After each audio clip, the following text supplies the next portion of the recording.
Higit 31,000 ang benepisyaryo sa Muntinlupa City ng libreng 10 kilong bigas sa ilalim ng programang Mula sa Puso para sa Pamilya ng Administrasyong Marcos. Pinangunahan ni First Lady Lisa Araneta Marcos ang pamamahagi ng bigas sa Muntinlupa City Sports Center.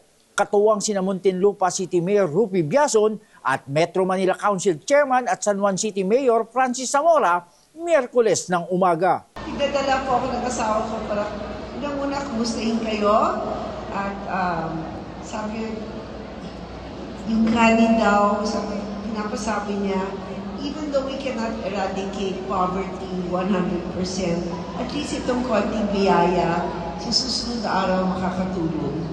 Kasabay ng pamamahagi ng bigas, nakipagkamustahan ang unang ginang sa mga solo parent at buntis na kabilang sa mga nabiyayaan ng libreng bigas. Ang total beneficiaries namin sa Muntinlupa ay 31,000 households.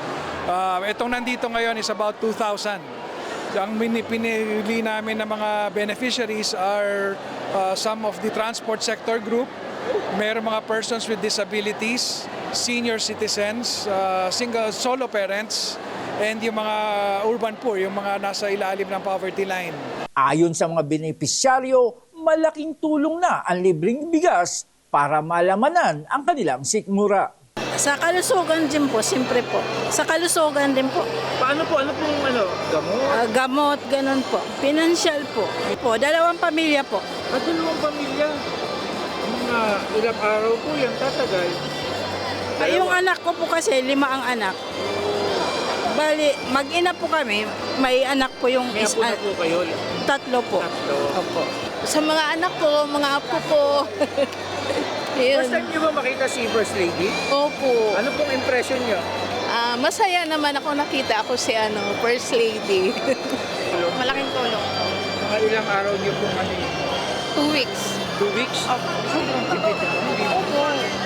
Ang ipinambili ng bigas ng pamahalang lungsod ay ang Local Government Support Fund o LGSF. Ito ang pondo mula sa pambansang gobyerno para sa pagpapatayo ng mga infrastruktura at para sa mga programa na ang layon ay mapagbuti ang antas ng mga nasa mahinang sektor ng lipunan. Yeah, first time na yung LGSF ay binigay diretso doon sa mga local government units nang hindi hinihingi ng local government unit. Ibig sabihin lahat ng LGUs binigyan ng tulong mula sa presidente. Ako, I've been in government for very long time, 25 years. Pero first time ko na-encounter na ang Pangulo nagpautos na ang LGSF ay gamitin sa LGUs, lahat ng LGUs all over the country.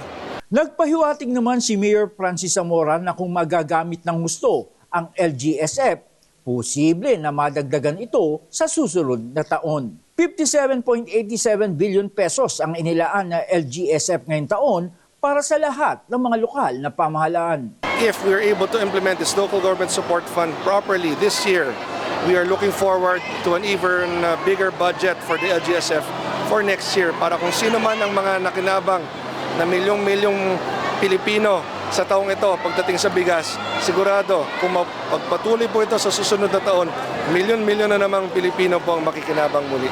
Jan Escocia nag-uulat para sa Inquirer.